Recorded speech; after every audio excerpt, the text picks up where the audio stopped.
Pak Joseph Nye sudah lama mengingatkan bahwa Amerika itu tidak mungkin lagi menjadi superpower dalam pengertian seperti yang dikatakan oleh Francis Fukuyama dan kawan-kawannya, bahwa dia menjadi betul-betul kekuatan tunggal melalui kontrol ideologi demokrasi itu dia bisa mengendalikan dunia. Tapi Profesor Joseph Nye juga dari Harvard mengingatkan bahwa itu tidak bisa dilakukan lagi, tapi yang bisa dilakukan adalah pendekatan soft power.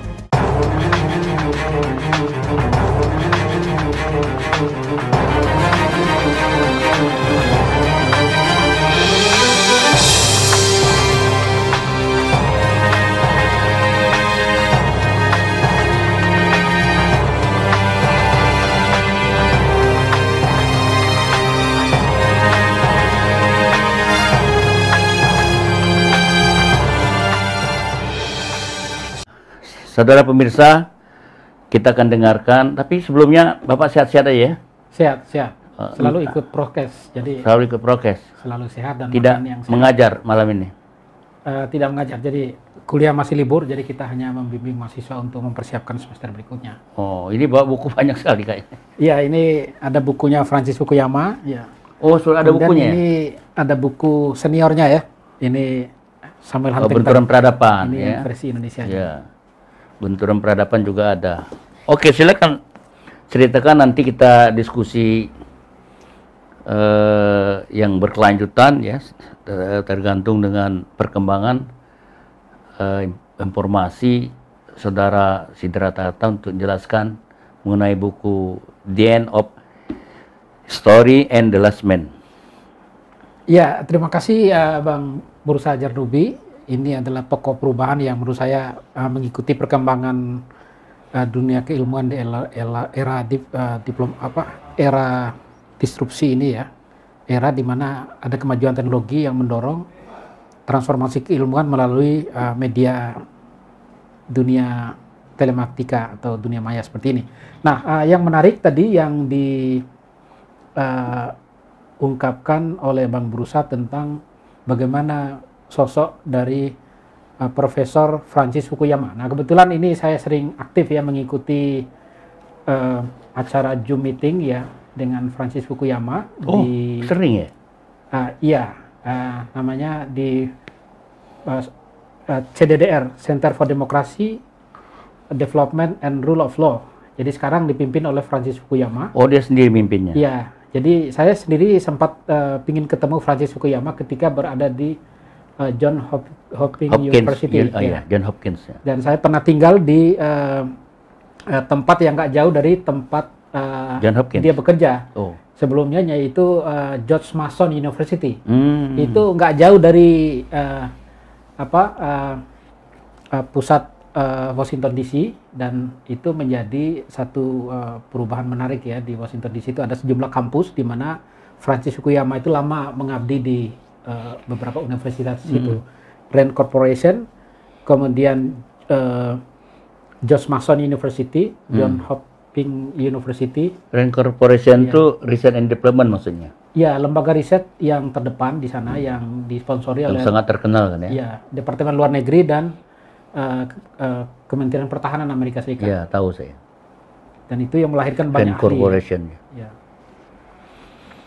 Nah,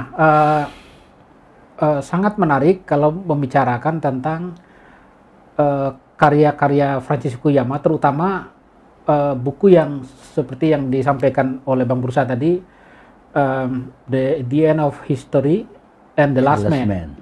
Jadi itu pertama kali muncul dalam bentuk jurnal di National Interest pada tahun 1989 ya, menjelang kejatuhan dari lawan ideologinya pada saat itu ya.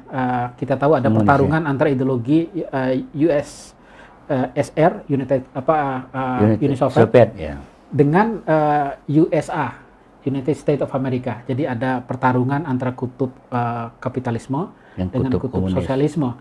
Dan kita tahu Francis Fukuyama itu menulis doktor ilmu politik di Harvard University tentang foreign policy of Soviet Union. Oh, kebijakan luar negeri Soviet ya? Ya, jadi dia sendiri sebagai orang yang pernah menjadi pejabat Departemen Luar Negeri Amerika Serikat, kemudian menulis tentang ideologi komunisme. Jadi sehingga dengan demikian dia memahami betul bagaimana dalam konteks seorang ilmuwan liberalis ya, ilmuwan yang bermazhab demokrasi, dia ingin melihat bagaimana ideologi sosialisme itu bisa berakhir, dan kemudian dia memunculkan tesis yang sangat kontroversial sejak akhir tahun 1980-an, yaitu bahwa konflik antar ideologi sudah berakhir dan dimenangkan oleh demokrasi liberal. Jadi the last man yang dia sebut di dalam konsep itu adalah menangnya ideologi liberal yang dipandang sebagai ideologi terakhir dan sistem pemerintahan yang dipergunakan oleh masyarakat dunia. Dan seniornya Samuel Huntington sebelumnya sudah membahas panjang ya bahwa ada 3 gelombang demokrasi ya. Gelombang pertama itu melahirkan sejak zaman Yunani kuno sampai ke demokrasi kota ya. Kemudian gelombang kedua itu terjadi pada banyak negara ya, di Amerika Latin, kemudian di berbagai bangsa di berbagai negara. Dan gelombang ketiga itu termasuk Indonesia. Nah, apa yang dipikirkan oleh Francis Fukuyama adalah bahwa demokrasi liberal itu dia mengacu kepada dialektika Hegel yang melihat siklus peradaban manusia. Jadi peradaban agraris, pramodern menjadi peradaban yang modern, bahkan sangat modern.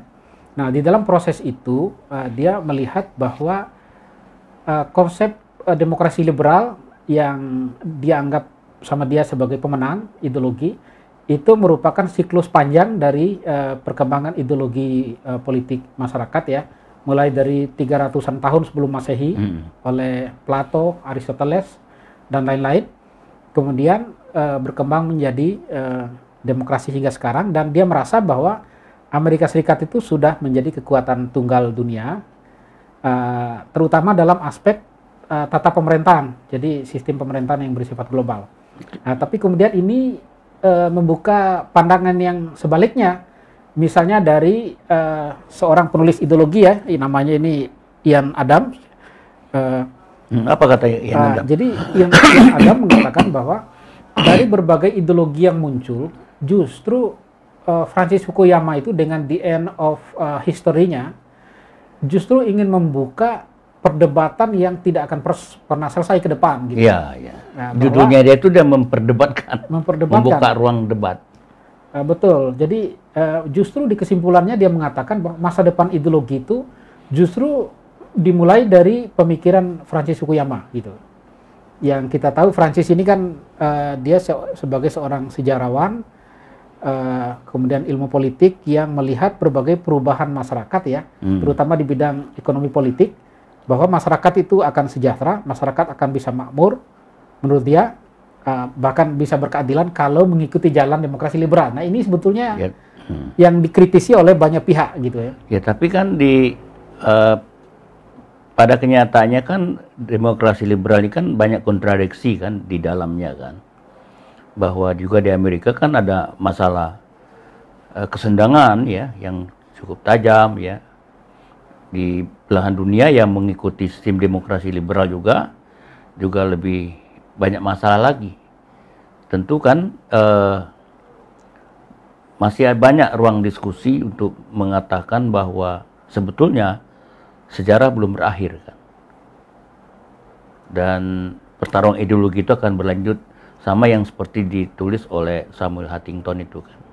Apalagi kan dia kan mengikuti cara berpikir dialektika ya. Hegel, ya. Dialektika Hegel ya, tesis, antitesis dan sintesis. Itu menunjukkan bahwa ada ruang pergulatan perubahan yang terus-menerus yang artinya tidak statis. Ada satu yang dalam keadaan sintesis, tesis, antitesis, sintesis dan seterusnya begitu. Dan terbukti sampai sekarang kan apa yang disebut dengan komunis mati itu masih juga ada kan. Belum selesai. Iya. Muncul kapitalisme negara yang dikuasai oleh partai tunggal, Cina misalnya. Seperti Cina. Masih Kemudian ada juga Rusia juga sekarang. Rusia kan, kemudian Venezuela, kemudian Vietnam kan masih belum selesai berarti kan. Nah, sebetulnya bisa nggak ceritakan apa yang melatar belakangi konstruksi pemikiran Fukuyama sehingga berkesimpulan dia melahirkan judul itu? Iya, kita tahu Francis Fukuyama sendiri di dalam memperkuat tesisnya tentang liberalisme dan demokrasi sebagai pemenang ideologi, dia sendiri mengikuti siklus perkembangan sosialisme, terutama dalam konteks pendekatan negara ketika dia melihat Uni Soviet pada saat itu. Jadi tesis dia sendiri mengungkapkan bahwa Uni Soviet itu runtuh karena ada proses ekonomi politik yang tertutup, kemudian ada kebijakan kesejahteraannya juga yang bersifat ahistoris gitu ya. Nah, sehingga berdasarkan pandangan seperti itu, dia melihat sebagai orang Amerika yang bukan saja ini murni seorang saintis ya, sebagai seorang ilmuwan politik, tapi Francis sendiri sebagai orang yang bisa dikategorikan sebagai pejabat politik Amerika Serikat yang kebetulan berlatar belakang ilmuwan. Jadi ini kalau di dalam ilmu sosial itu mirip Emil Durkheim. Ya, Durkheim itu sosiolog Jerman. Sosiolog yang pernah menjadi pejabat di pemerintahan di Jerman. Nah, Francis Fukuyama sendiri pandangannya dimulai dengan sebuah tesis bahwa dia harus menyelamatkan ideologi liberal kapitalismenya, dan dia menganggap bahwa setelah Uni Soviet jatuh tidak ada lagi ideologi alternatif yang lain. Padahal gurunya sendiri Samuel Huntington sudah menitipkan beberapa konsep sebelum meninggal itu. Yang pertama soal identity. Jadi tahun 2004 ya. Francis Huntington menulis buku terakhir itu Who Are We? Jadi mempertanyakan kembali identitas Amerika Serikat. Ya. Betul. Setelah dia mengalami internasionalisasi melalui demokrasi. Nah, yang kedua, Francis Fukuyama sendiri sebetulnya sudah banyak mengoreksi bahwa Amerika tidak otomatis menjadi pemenang ideologi karena serangan terorisme di Amerika Serikat dalam peristiwa 9/11 itu juga membuat dia mengubah pandangannya tentang tata pemerintahan yang berbasis pada liberalisme. Tadinya kan bahwa semakin kecil peran negara, semakin besar peran pasar. Nah, tapi dalam buku dia tahun 2004 tentang strong state, jadi negara kuat, tata pemerintahan abad 21, dia bilang bahwa sistem pemerintahan di Amerika Serikat harus direkonstruksi ulang menjadi sistem yang memiliki kekuatan yang powerful di bidang pertahanan dan juga di bidang keamanan. Kemudian ada Homeland Security Department di Amerika Serikat pada saat itu. Nah, itu konsekuensi dari beberapa karya dia yang menegaskan bahwa Amerika harus memperkuat diri, termasuk mengembalikan identitas asalnya. Ini juga yang dia melihat identitas asal Amerika. Dalam bukunya yang terakhir tahun 2 tahun yang lalu ya, dia menulis Political Identity di era Trump. Dia melihat bangkitnya lagi konsep hawkish di Amerika Serikat. Hawkish itu adalah pandangan yang melihat Amerika sebagai pilar white Anglo-Saxon Protestantism. Nah, ini bagaimana kalau kita hubung dengan pandangan Fukuyama kelahiran supremasi kulit putih Protestan ini? Nah, memang Francis Fukuyama sendiri adalah generasi kedua Jepang American ya. Jadi orang keturunan Jepang ya. Di mana ayahnya sendiri seorang profesor, dan Francis sendiri dia memang membangun pandangannya itu tidak secara eksklusif terhadap white supremacy. Tetapi yang dia tekankannya itu nilai-nilai liberalisme, nilai-nilai kapitalisme, nilai-nilai demokrasi yang menurut dia adalah konsep yang paling terbaik menurut dia untuk saat ini dalam tata pemerintahan global, termasuk dalam pembangunan akuntabilitas. Misalnya dalam bukunya yang lain itu bukunya Trust, dia membahas tentang modal sosial satu negara di mana-mana di dunia ini dengan modal demokrasi, dengan modal trust bahwa demokrasi itu akan bisa tumbuh. Nah, sehingga tapi dia juga mengingatkan bahwa demokrasi itu kalau tidak diterapkan dengan baik, tidak berbasis liberalisme, kata dia, bahwa itu akan memungkinkan terjadinya involusi. Ya, misalnya dia melihat Indonesia gitu ya, dalam bukunya The Origin of Democracy, ya, The Origin of Social Order kalau nggak salah, dia melihat praktek demokrasi di Pasifik itu masih belum tuntas ya. Dia melihat misalnya ada noken, dia bilang ada praktek kolektivisme, kemudian juga masyarakat Asia ini dianggap sulit mempraktekkan demokrasi karena nilai-nilai Asia itu nilai kolektivitas. Ya kan ini beda dengan akar demokrasi Barat kan, liberalisme kan, dan itu kan memang refleksi dari tata nilai mereka. Ya itu yang saya maksud, yang ingin saya tanyakan, apakah dengan semacam mengglobalkan demokrasi dan pasar bebas itu merupakan suatu yang niscaya bisa diterima di negara-negara dunia lain. Sampai sekarang kan justru banyak negara-negara yang tidak mengikuti ya, yang gagal justru menimbulkan guncangan terutama negara-negara yang baru merdeka ya, yang belum siap melaksanakan demokrasi dan yang tidak sesuai dengan nilai-nilai. Kita lihat contoh ya, dengan liberalisasi, dengan demokrasi kan masih jauh dari harapan gitu, karena memang jauh beda. Nah, bagaimana tantangan pemikiran ini di dunia ketiga atau negara yang masih ada komunis gitu? Saya kira tantangannya adalah bahwa komunisme itu sekarang tidak saja menjadi komunisme yang bersifat konvensional atau komunisme kuno ya. Tapi komunisme yang sudah beradaptasi dengan teori-teori demokrasi juga beradaptasi dengan berbagai perkembangan konsep negara bangsa yang lain. Seperti misalnya Vietnam komunisme. Tapi dalam konteks praktek demokrasi ekonomi, dia menerapkan namanya Doi Moi Reform. Yeah. Reformasi yang berbasis keterbukaan, liberalisme, dan lain-lain. Dia menguasai pasar di Asia. Bahkan di Amerika bisa dikatakan selain Jepang, dia udah memasarkan mobil ke Amerika. Dia memasarkan sampai sejauh itu. Mobil. Demikian juga Cina. Saya berkunjung ke beberapa negara di daerah di Cina ya, misalnya di Shanghai, Chengdu, Beijing misalnya. Saya melihat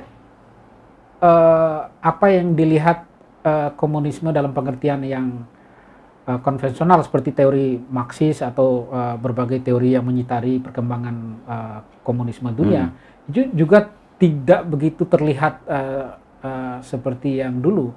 Artinya sekarang sudah mengalami berbagai evolusi sesuai dengan tuntutan zaman, dan dalam evolusi itu mempertemukan proses dialektika sejarah itu sendiri gitu yang memang menjadi rujukan dasar Francis Fukuyama. Jadi dugaan saya Francis Fukuyama ini memang sengaja membuka perdebatan publik di dunia, khususnya di kalangan ahli dan para praktisi di demokrasi, agar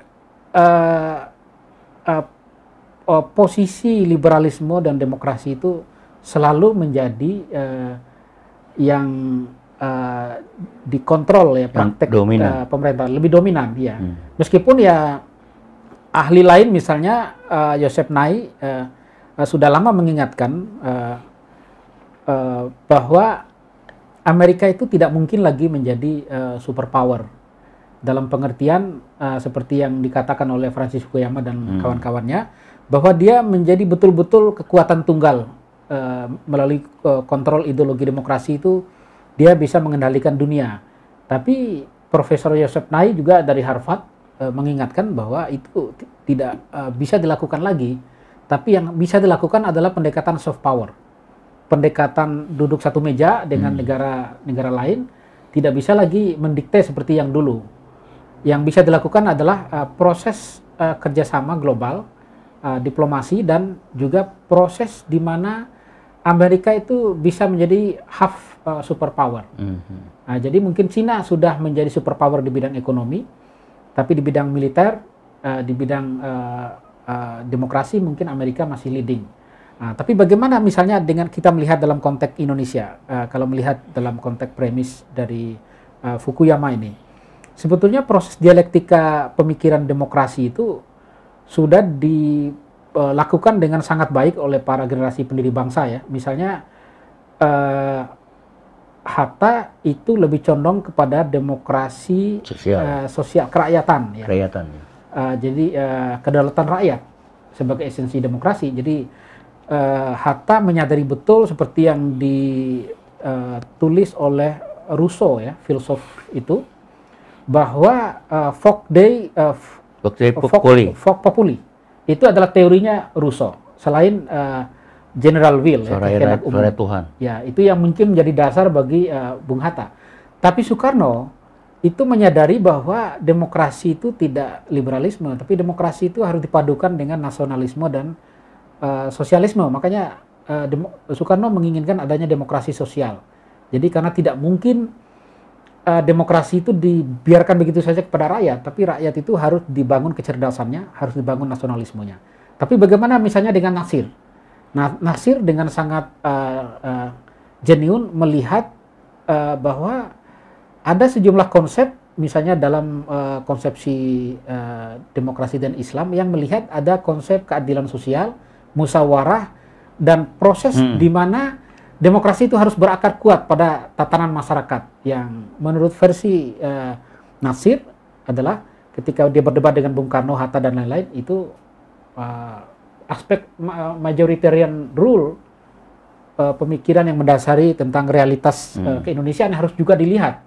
Nah, mungkin ini yang tidak pernah dibayangkan oleh Francis Fukuyama, bahwa di masing-masing negara itu ada akar sejarah yang panjang gitu. Indonesia memiliki tradisi kebudayaan dan peradaban yang lama juga yang berbeda tentunya dengan sejarah Amerika Barat. Nah, ini yang tidak dilihat. Sementara Amerika Serikat ini adalah negara para imigran, dan imigran itu banyak dari Eropa, dan mereka membentukkan legacy baru, yaitu demokrasi, jadi melting pot. Saya pernah melihat misalnya di Hawaii itu ada kerajaan-kerajaan kecil ya, yang ada di pegunungan Hawaii itu, tapi ditulis di pusaranya itu dikatakan bahwa memang di sini ada fakta sejarah di mana ada kerajaan di Amerika Serikat, di tanah Amerika, yaitu di Hawaii ini. Tetapi kami menganggap itu adalah ahistoris. Kita harus lenyapkan, karena dengan demikian kita bisa bangkitkan demokrasi yang murni. Jadi artinya kelemahan dari teori Francis Fukuyama ini adalah tidak memiliki dasar dependensi yang kuat. Nah, tapi sebetulnya kalau saya baca buku gurunya ya, Huntington ini, dia menulis khusus soal beberapa negara berpenduduk Muslim yang besar ya. Dia mengatakan Indonesia itu memiliki pembangunan yang cukup maju, kemudian memiliki populasi yang besar. Cuman memang kelemahannya ini adalah berposisi bukan sebagai negara inti bagi dunia Islam, tapi ini adalah negara periferal, negara yang setelah Ottoman jatuh, ini adalah negara yang tumbuh di pinggiran. Nah, ini yang menyulitkan adanya supremasi demokrasi di Indonesia di negara-negara lain yang misalnya di Asia Timur, kemudian di Afrika dan lain-lain. Tetapi sebetulnya kalau kita melihat gagasan-gagasan demokrasi di awal kemerdekaan ya, misalnya ketika para pendiri bangsa ya, Bung Karno dan lain-lain, kemudian mengumpulkan para pemimpin di Asia Afrika, kemudian mengusulkan konsepsi Pancasila ini, yang kemudian di copy paste sebagai konsepsi kemerdekaan dan kedaulatan di Asia dan Afrika, dan itu berhasil ya. Nah, ada profesor saya misalnya, profesor yang ahli tentang Asia Tenggara, yang mengatakan bahwa apa yang dilakukan oleh Bung Karno dan para pendiri bangsa di Indonesia itu adalah proses sintesis dari perkembangan demokrasi liberalisme juga. Oh ya, kita sudah masuk persilangan kan. Mau nggak mau demokrasi kan demokrasi liberal juga kita. Sudah berlangsung. Iya, saya kira demokrasi liberal, tapi Huntington menyebut itu sebagai unsur tanding dari mazhab liberalisme ini, Islam selain yang dia sebut Konfusianisme. Jadi Konfusianisme itu mungkin sekarang bentuknya itu adalah Cina modern ya, Cina yang sudah maju sekarang. Nah, unsur Islamnya itu mungkin ini yang memicu perdebatan tentang fundamentalisme hingga saat ini ya, bahwa Indonesia itu ketika dia menggunakan variabel Islam politik, dia dengan cepat menentukan itu munculnya fundamentalisme atau radikalisme. Padahal ya ditulis oleh Karen Armstrong ya, sejarawan paling terkemuka di dunia sekarang ini, Karen Armstrong, bahwa fundamentalisme itu berakar pada koalisi agama-agama melawan anti agama. Jadi ketika di Afghanistan itu ya, pada saat itu, kita tahu kan teori Fukuyama soal The Last Man ini, itu berakar kepada 40-an tahun ya, perjalanan panjang dari pertarungan ideologi perang dingin yang itu berpusat hotspotnya itu salah satunya di Afghanistan gitu. Yang pada saat itu Afghanistan dikuasai oleh Uni Soviet. Dan Amerika Serikat membangun koalisi antar agama. Koalisi antar agama itu disebut oleh Karen Armstrong sebagai koalisi fundamentalisme. Jadi artinya nggak salah kalau kemudian perspektif baru dari misalnya Hillary Clinton yang menyebut we created ISIS. Itu kan pernah itu. Mereka yang bikin ISIS katanya. Nah, saya sebagai orang yang belajar terorisme itu memang ada benang merahnya itu antara operasi-operasi global Amerika Serikat ya dalam rangka ekspor demokrasi itu dengan tumbuhnya radikalisasi di negara yang Mujahidin kan yang untuk ngadapin Soviet kan Amerika juga di belakangnya waktu itu. Nah, itu yang Mujahidin dulu namanya kan, terus diganti Taliban. Ganti Taliban itu untuk ngadapin. Jadi cikal bakal Taliban ini Mujahidin sebetulnya. Ya, Mujahidin Military Academy bahkan dilatih secara militer. Dari angkatan ke angkatan ya. Tergantung kepentingan baratnya aja. Waktu dipakai lawan Rusia namanya Mujahidin. Begitu dia ini Soviet keluar ngadapin Amerika namanya Taliban. Dia anggap kaum radikal, fundamental dan sebagainya ya. Iya, jadi nah ini mungkin Fukuyama nggak memperhitungkan ideologi semacam ini gitu loh. Bahwa akan menjadi ya dialektika kan. Dialektika itu kan selalu akan muncul unsur-unsur baru untuk menghadapi ideologi yang mapan. Itu pasti itu. Ya Islam, ya Cina itu kan, kebudayaan Cina kan lagi kuat-kuatnya sekarang ini kan. Atau tandingan yang lain kita nggak ngerti lah gitu. Ya, jadi memang kelemahan penting dari tesis Fukuyama, khususnya soal the end of history ini adalah dia tidak menghitungkan arus balik sejarah yang muncul ya. Baik dari kubu misalnya di Asia Timur itu ada pertarungan tiga kekuatan itu, ada yang menjadi kekuatan liberalisme misalnya di Korea Selatan, ada yang menjadi epicentrum bagi sosialisme ada di Korea Utara, kemudian Jepang itu menjadi kalau istilahnya itu Tokugawa, kebudayaan Tokugawa. Tokugawa itu adalah perpaduan antara nilai-nilai Jepang yang disupport oleh sistem religi yang mereka anut. Tokugawa. Kemudian melahirkan etos kerja. Nah, Cina juga demikian. Nah, cuman Fukuyama ini menyadari pertumbuhan ini sangat menarik, lalu dia mengatakan itu juga sudah mengalami liberalisme. Jadi dicaplok aja itu Jepang, Cina, Korea itu dianggap telah mengalami Amerikanisasi dengan munculnya mereka sebagai kekuatan. Ya memang Jepang itu lebih awal mengalami modernisasi sebetulnya dari bangsa-bangsa lain. Karena Jepang itu kan sebelum pertengahan abad 19 kan, mereka udah kontak dengan Barat, melakukan reformasi. Dan sebelum itu mengalami reform. Waktu Restorasi Meiji itu kan mereka sudah ada ketemu sama Barat kan, untuk membicarakan soal kemajuan Jepang setelah kekalahan Tokugawa waktu itu kan. Jadi masuk Restorasi Meiji. Mereka sudah modernisasi.